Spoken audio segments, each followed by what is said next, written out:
Chennai shopping మాల్లో ఉగాది వేడుకలు. మీ పండుగ షాపింగ్ చెన్నై షాపింగ్ మాల్లో చేయండి. అందమైన వస్త్రాలతో పాటు విలువైన బహుమతులు పొందండి. ఈ పబ్లిక్ కూడా ఎట్లా అంటే కాంతారావు గారిని కత్తి పట్టుకొని ఫైట్ చేయటం చూసి అలవాటు పడ్డారండి. కత్తి వీరుడు అంటే అది ఒక కాంతారావు గారు. నేను మాత్రం ఒకటి చెప్తానండి, కత్తి పట్టాలంటే ముగ్గురేనండి హీరోలు అవని విలన్ అవని. ఒకటి రామారావు గారు, కాంతారావు గారు, ఇంకొకటి రాజనాల గారు. వీళ్ళ ముగ్గురు కత్తి పట్టుకొని ఆడుకున్నట్టే తిప్పేవారండి. అసలు వాళ్ళ మించి ఎవరు లేరండి కత్తి తిప్పటంలో. ఇంకెవ్వరు గొప్పవాళ్ళు అయితే కాదు. అందులో మేము ఒకసారి ఆ కత్తులు చూసామండి. ఒక్కొక్క కత్తి పట్టుకు ఎంత బరువు ఉండేది మేడం అసలు ఆ కత్తులు. అది పట్టుకోవాలంటేనే అంత బరువు ఉంటే వీళ్ళు పట్టుకొని సునాయాసంగా చెయ్యి తిప్పుకుంటూ ఫైట్ చేసేవారు అంటే నిజంగా అది మాత్రం ఏదో మిరాకిల్ శక్తి ఉండేది. అంతే, అది ఒక శక్తేనండి. లేకపోతే మేమే ఎత్తలేకపోయేవాళ్ళం అండి. చాలా బరువు ఉండేది. పెద్ద అయిన తర్వాత కూడా మా దగ్గర ఉండేవి కొన్ని కత్తులు. పట్టాలంటే చాలా వెయిట్ ఉండేది. ఎట్లా నాన్న మీరు ఎట్లా ఎత్తారంటే వచ్చేస్తుందమ్మా అంతే. ఆ టైంలో ఎనర్జీ వచ్చేస్తుంది ఆటోమేటిక్ గా.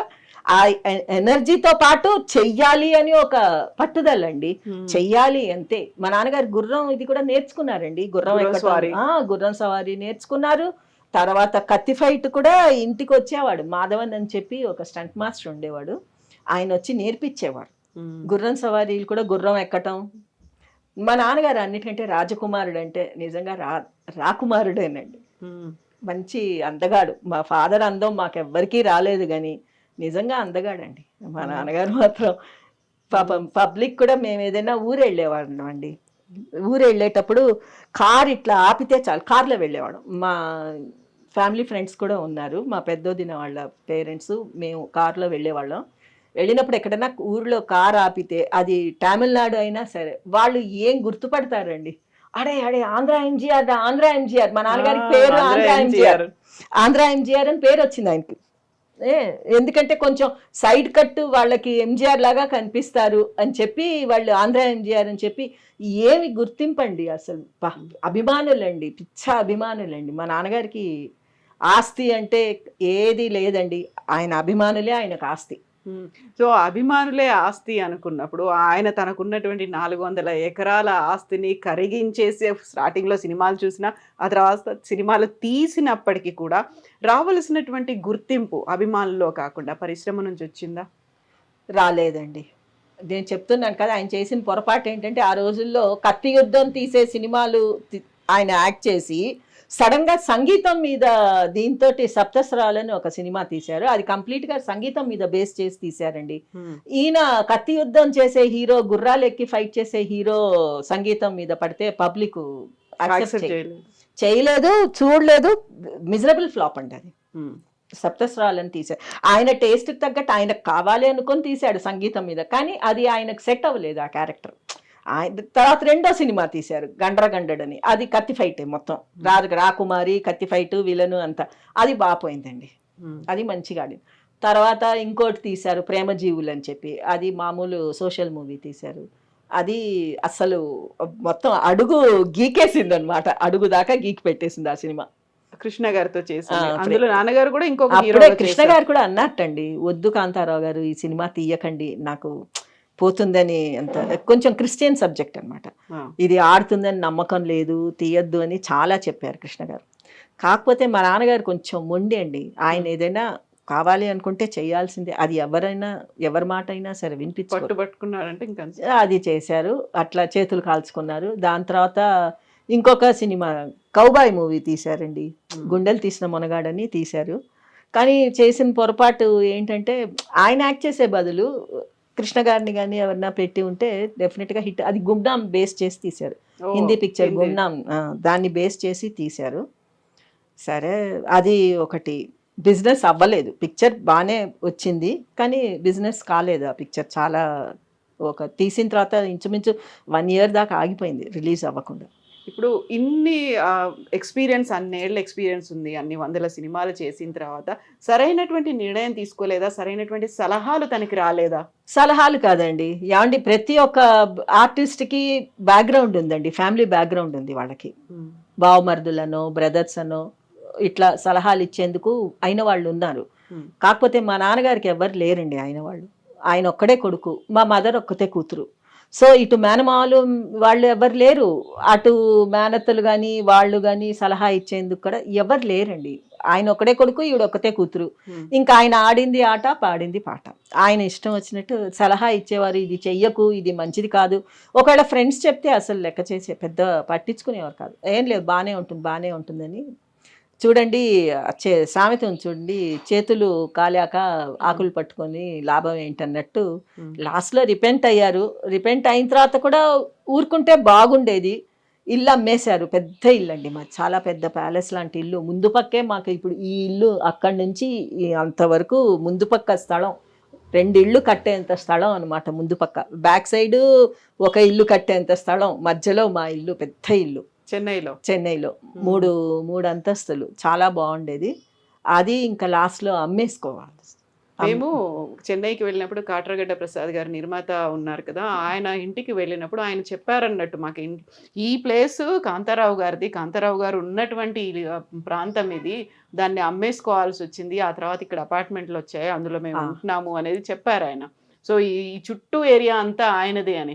అంత ఆస్తి ఉన్నప్పుడు దాన్ని ఎందుకని ప్రాపర్గా మెయింటైన్ చేసుకోలేకపోయారు? ఎక్కడ లోపం ఉంది? సలహా లేదు, మెయింటెనెన్స్ లేదు. అంటే పిల్లలు చిన్నవాళ్ళు ఎవరు చేతికి ఎదిగి రాలేదు ఆయనకు అప్పటికి. ఇంకా ఆయన బిజీగా ఉండేవాడు ఆ రోజుల్లో, పెద్ద పట్టించుకునేవారు కాదండి.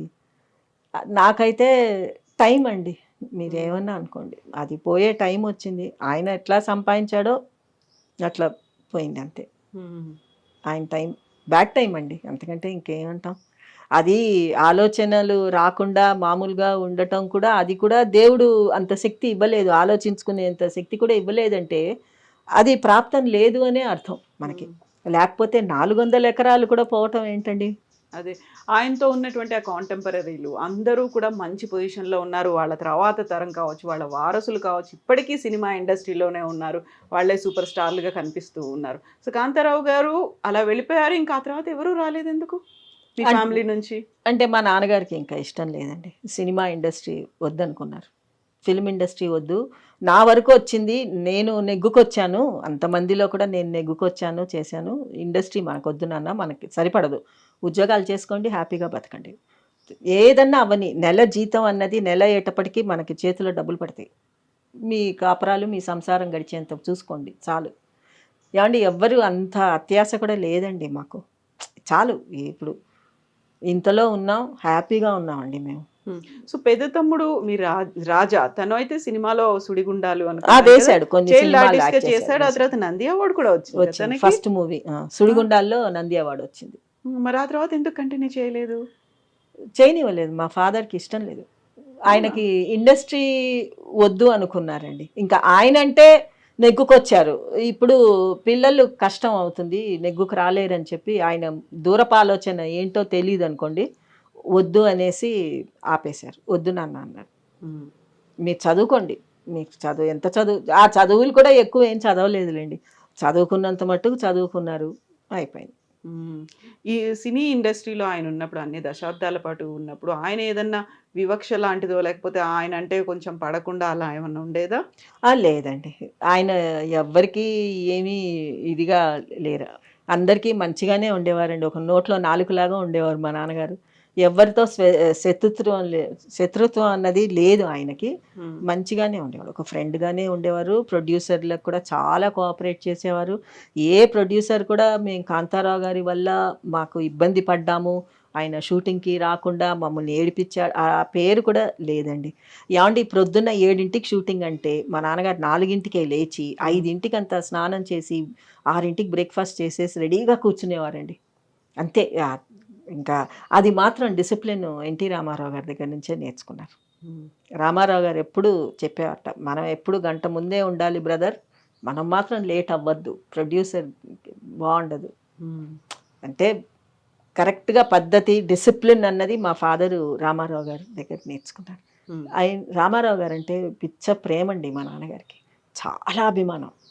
ఎందుకండి రామారావు గారే ఒకసారి చెప్పారట, మేము బ్రదర్స్ ఇద్దరం కాదు, మేము ముగ్గురం అన్నదమ్ములం, కాంతారావు నా ఆఖరి తమ్ముడు అని చెప్పుకునేవారు. ఎక్కడున్నా సరే చెప్పుకునేవాడండి రామారావు గారు. మేము ముగ్గురం అని చెప్పుకునేవాడు. ఏఎన్ఆర్తో ఎలా ఉండేది? ఆయన మామూలుగా ఉండేవారు, మాట్లాడేవారు. అంటే వాళ్ళకి సినిమాల్లో ఎట్లా ఉండేదో తెలియదండి రిలేషన్షిప్. మేము ఇక్కడ చెన్నైలో ఏదైనా షూటింగ్ ఉంటే వెళ్ళాలి అనుకుంటే నచ్చితే వెళ్ళేవాళ్ళం, లేకపోతే ఎక్కువ వెళ్ళేవాళ్ళం కాదు మేడం. మేము షూటింగ్లోకి వెళ్ళటం అదేమీ లేదు. ఏదో స్కూల్కి వెళ్ళటం, ఇంటికి రావటం, ఆడుకోవటం, ఇంతవరకే మాకు. ఇంకా మిగతా ఇది తెలియదు. And for more videos, Please subscribe to iDream. Please subscribe to iDream. Please subscribe iDream. And please subscribe to iDream. For more videos, subscribe to iDream. please like, share and subscribe to the channel. Congratulations, iDream. Subscribe to iDream. Subscribe to iDream. So subscribe to iDream Media.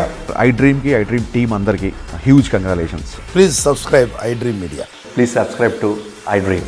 Subscribe iDream. Please subscribe to iDream. iDream అంటే నా కళల channel subscribe చేసుకున్న నోరు తిరుగుతలేదు, మీరైతే గంట గుర్తు కొట్టండి. For more such videos, please subscribe to iDream. Subscribe to iDream. Please subscribe to iDream. Please subscribe iDream Media. Please do subscribe to iDream. Please subscribe to iDream Media. For best entertainment and information, please subscribe iDream. And don't forget to subscribe to iDream.